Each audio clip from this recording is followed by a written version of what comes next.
Irmgard Swinka, the Poison Widow of Germany. 1940s jazz plays softly. Distant radio static fades into silence. Steady, cold voice. Germany, 1947. The war is over. The cities are rebuilding, and the world is trying to forget. But in the shadows of post-war chaos, one woman saw opportunity. Not for peace, but for poison. Her name was Irmgard Swinka, and she would become known as the Poison Widow of West Germany. The war ends, the killing begins. After World War II, chaos reigned across Germany.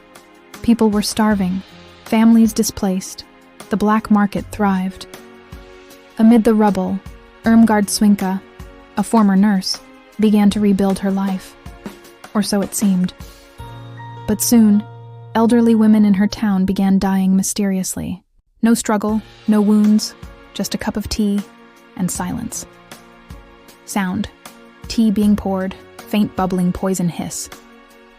Authorities thought it was illness, exhaustion, the lingering toll of war. But it wasn't. It was Irmgard. The deadly tea party. Swinka had a plan. She would visit lonely widows, often those with savings or pensions. She offered kindness, companionship, and a warm drink. Within hours, they were gone. She would then rob their homes, sell their belongings, and move on to the next. She didn't act alone.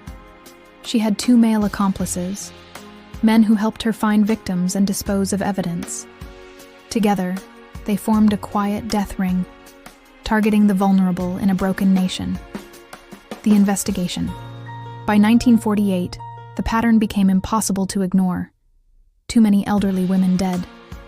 Too many coincidental visitors, always a woman named Irmgard.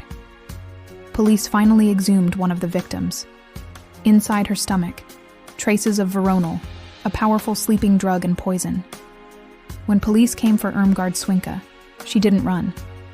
She smiled and confessed. The confession. In her own words, she said she killed to survive. But her crimes went far beyond survival. She admitted to at least 5 murders, though investigators suspected there were more. Her method was always the same. A drink laced with poison. A polite smile. And then, as her victims drifted to sleep, Irmgard stole everything they owned. It was efficient. It was cold. It was business. Trial and sentence. The trial shocked post-war Germany. The newspapers called her the Poison Widow. To the public, she represented something new. Not the chaos of war, but the quiet evil of peace. She was sentenced to life in prison. Her accomplices were given heavy sentences as well. But in a world that had seen mass death, genocide, and ruin, Irmgard's crimes were easy to forget. She disappeared into history, another face behind the bars. The legacy of a killer. Irmgard Swinka didn't kill for passion or revenge. She killed for convenience and comfort. A cup of poison here, a stolen ring there, and somehow that makes her story even darker. Soft ambient hum returns, because evil doesn't always wear a monster's face. Sometimes it smiles and asks if you'd like another cup of tea. Quietly. Irmgard Swinka, the Poison Widow of Germany, a woman who turned kindness into a weapon. Music fades out, low heartbeat echo. Next time, we travel to France, where a man named Marcel Barbeau hunted women under the moonlight, earning the name the Shadow Killer.